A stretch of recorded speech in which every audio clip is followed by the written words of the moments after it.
बाल गृह एवं बाल संप्रेषण गृह के बच्चों द्वारा तैयार की गई कलाकृतियों की प्रदर्शनी कलेक्ट्रेट में लगाई गई। इसमें दीपोत्सव पर उपयोग होने वाली सामग्री भी शामिल है।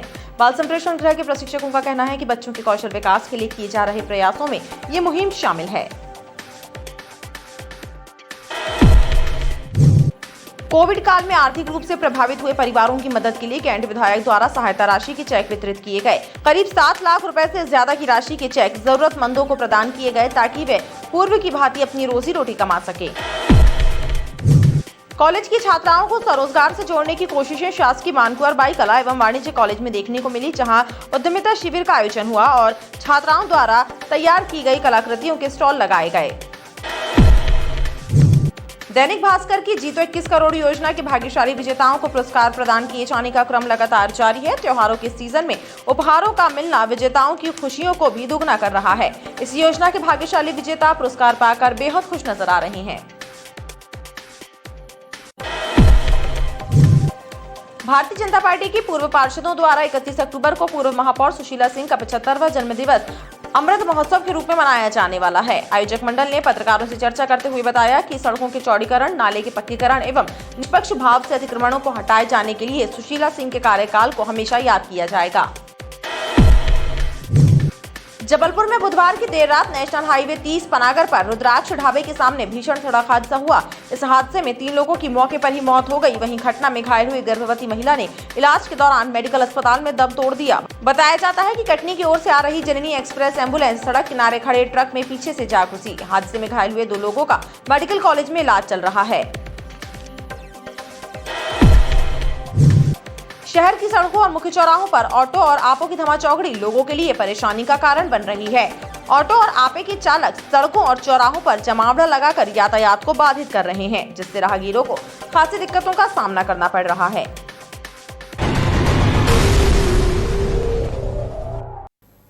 नमस्कार, स्वागत है आपका बीटीवी न्यूज में। आपके साथ मैं हूं सना और आइए करते हैं खबरों की शुरुआत, लेकिन उसके पहले नजर डाल लेते हैं हेडलाइंस पर। बाल संप्रेषण गृह के बच्चों की बनाई कलाकृतियों की प्रदर्शनी लगी कलेक्ट्रेट में। बच्चों को आत्मनिर्भर बनाने के प्रयासों की दिखी झलक।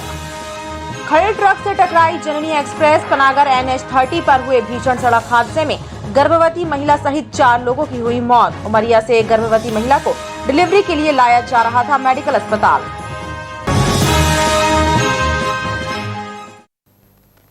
बाल गृह एवं बाल संप्रेषण गृह के बच्चों के द्वारा तैयार की गई कलाकृतियों की प्रदर्शनी कलेक्ट्रेट में लगाई गई। इसमें दीपोत्सव पर उपयोग होने वाली सामग्री भी शामिल है।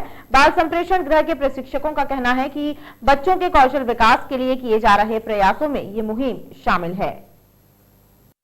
कलेक्ट्रेट में दीपावली की सामग्री वाला यह स्टॉल कोई सामान्य दुकान नहीं है, बल्कि बाल गृह और बाल संप्रेषण गृह के बच्चों द्वारा तैयार की गई कलाकृतियों का स्टॉल है, जो लोगों के लिए आकर्षण का केंद्र बना हुआ है, जिसमें पूजन में काम आने वाली सामग्री, डेकोरेशन की सामग्री सब शामिल हैं। दीपावली पर्व हमारे निकट है, तो दीपावली पर्व को ध्यान में रखते हुए बच्चों को दीपावली के समय में उपयोग होने वाली समस्त सामग्रियाँ, जैसे डेकोरेशन की सामग्री या दिए बनाना, इस तरीके का प्रशिक्षण हमारे द्वारा उनको दिया जा रहा है और बच्चों को आत्मनिर्भर बनाने के लिए एक अच्छा कदम हमारे संस्थान के द्वारा से ये हो रहा है।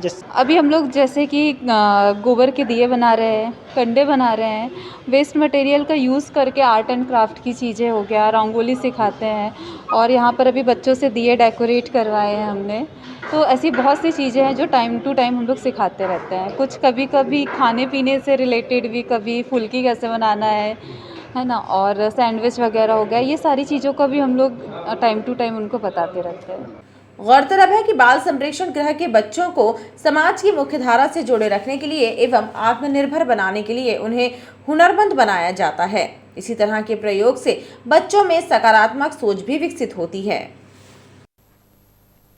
कोविड काल में आर्थिक रूप से प्रभावित हुए परिवारों की मदद के लिए कैंट विधायक द्वारा सहायता राशि के चेक वितरित किए गए। करीब 7 लाख रुपए से ज्यादा की राशि के चेक जरूरतमंदों को प्रदान किए गए ताकि वे पूर्व की भांति अपनी रोजी रोटी कमा सकें।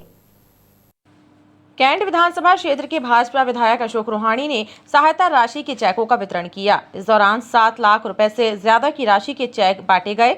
विधायक ने बताया कि आर्थिक रूप से कमजोर लोगों को स्वरोजगार स्थापित करने एवं कुछ लोगों को उपचार के लिए मदद की गई है।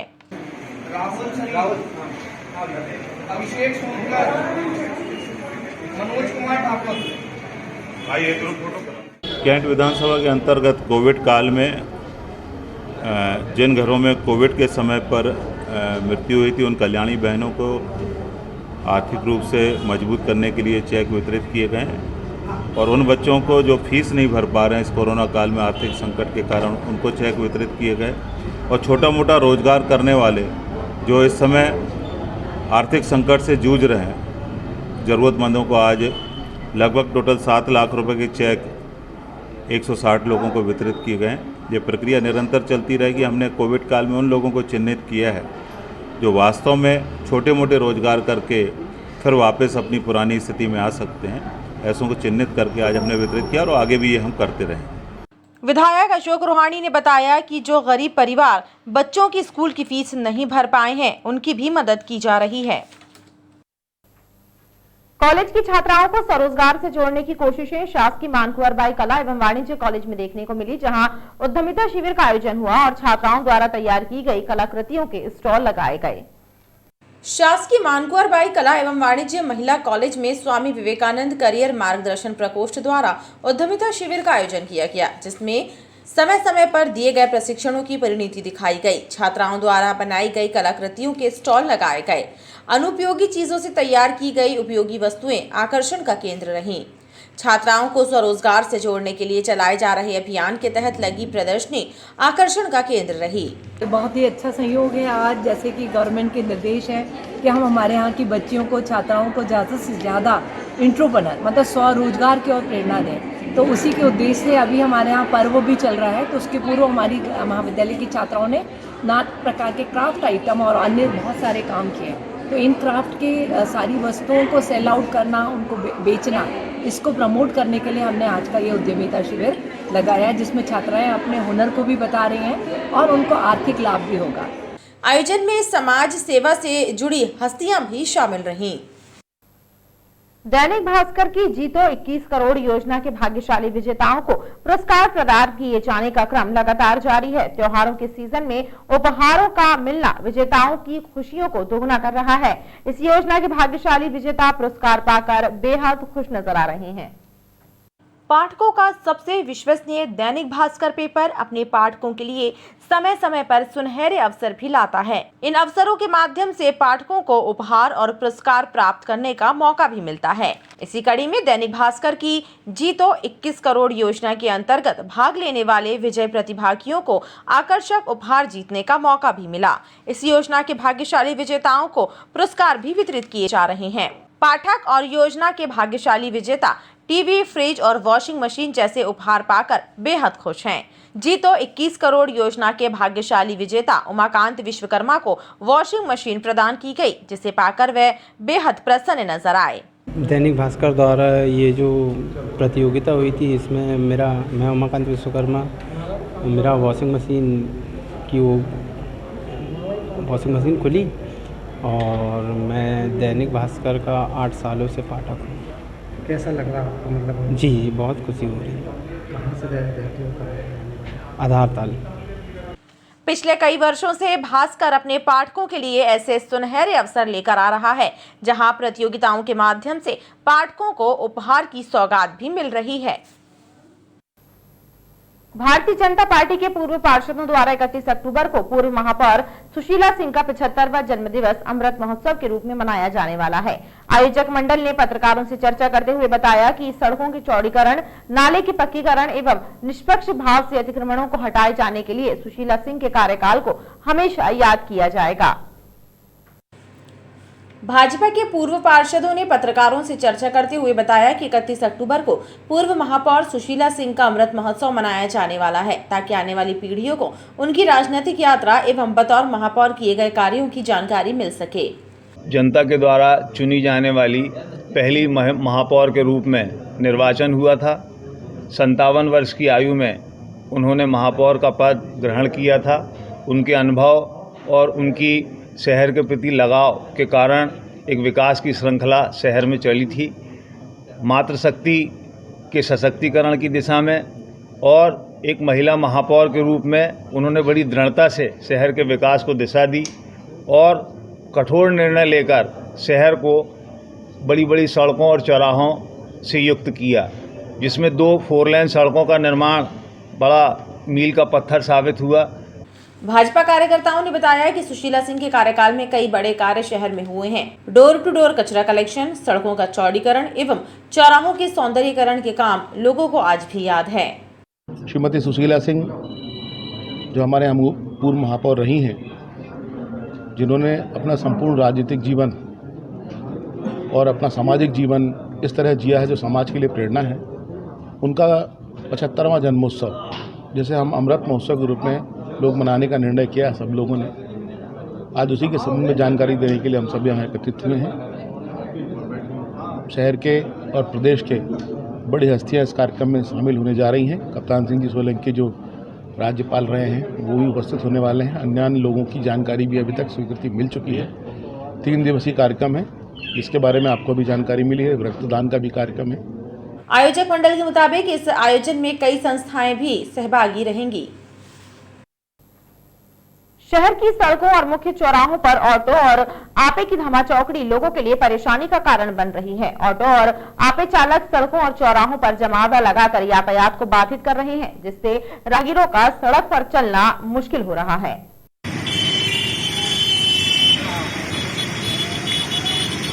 त्योहारों के इस मौके पर जहां सड़कों और चौराहों पर जहां भीड़ बढ़ने लगी है, तो वहीं ऑटो और आपो की धमाचौकड़ी से यातायात बाधित हो रहा है। शहर की कुछ सड़कों और चौराहों पर ऑटो और आपे चालकों का आए दिन जमघट लगा रहता है। ऐसे में बेढंगे तरीके से खड़े ऑटो और आपे यातायात को प्रभावित करते हैं और वाहन चालकों के लिए परेशानी का सबब बन रहे हैं। खास बात यह है कि इन ऑटो आपे चालकों की मनमानी पर यातायात विभाग भी लगाम नहीं लगा पा रहा है। दिक्कत बहुत ज़्यादा होती है, पब्लिक परेशान हो रही है। इनके ऑटो खड़े होने से जाम भी लग रहा है, काफ़ी ज़्यादा प्रॉब्लम हो रही है। और ट्रैफिक पुलिस यहाँ खड़ी नहीं रहती, ना इनको रोकती है और ये अपनी मनमर्जी से अपनी जहाँ भी चाहे वो ऑटो लगा देती है। मांग ये करते हैं प्रशासन इस पर ध्यान दे और ये ऑटो स्टैंड जहाँ पार्किंग है वहाँ पे उसको पार्क कराए। तो बहुत ज़्यादा बुरा हाल है ट्रैफिक व्यवस्था की, क्योंकि ऑटो वाले कहीं भी खड़ी कर देते हैं, कैसे भी खड़ी कर देते हैं गाड़ी। आप पीछे से जा रहे हो तो आपको कहाँ खड़ी करना है ये इनको पता नहीं है और इससे दुर्घटना होने के बहुत चांसेस और होते भी हैं आए दिन। ये दिक्कत यहाँ पे ऑटो वालों से हो रही है। ऑटो और आपे चालक सवारियों की होड़ में मुख्य चौराहों के आसपास वाहन खड़ा कर जाम के हालात निर्मित करते हैं। ऐसे में लोगों का सड़कों से निकल पाना भी दूभर हो रहा है। जबलपुर में बुधवार की देर रात नेशनल हाईवे 30 पर पनागर रुद्राक्ष ढाबे के सामने भीषण सड़क हादसा हुआ। इस हादसे में 3 लोगों की मौके पर ही मौत हो गई। वहीं घटना में घायल हुई गर्भवती महिला ने इलाज के दौरान मेडिकल अस्पताल में दम तोड़ दिया।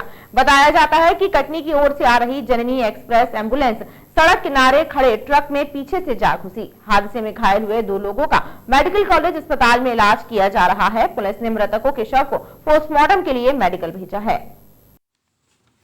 जबलपुर में बुधवार की देर रात नेशनल हाईवे 30 पर पनागर रुद्राक्ष ढाबे के सामने भीषण सड़क हादसा हुआ। ढाबे के सामने खड़े ट्रक में जननी एक्सप्रेस एम्बुलेंस पीछे जा घुसी। टक्कर इतनी भीषण थी कि जननी एक्सप्रेस के परखच्चे उड़ गए और हादसे में जननी एक्सप्रेस के ड्राइवर धुन्नू यादव समेत एम्बुलेंस में सवार पुनियाबाई और छोटू उर्फ सिपाही लाल की मौके पर ही मौत हो गई। वहीं एम्बुलेंस में सवार गर्भवती महिला रेखाबाई ने भी इलाज के दौरान मेडिकल अस्पताल में दम तोड़ दिया, जबकि रेखा के पति राजकुमार और सास गीताबाई को घायल हालत में मेडिकल में उपचार के लिए भर्ती किया गया। हादसे के बाद मौके पर पहुंची पनागर और आधारताल थानों की पुलिस ने 2 घंटे की मशक्कत के बाद ड्राइवर के शव को एम्बुलेंस से बाहर निकाला। बताया जाता है कि जननी एक्सप्रेस प्रसूता को उमरिया से मेडिकल अस्पताल लेकर आ रही थी। एम्बुलेंस में प्रसूता के परिजन भी सवार थे।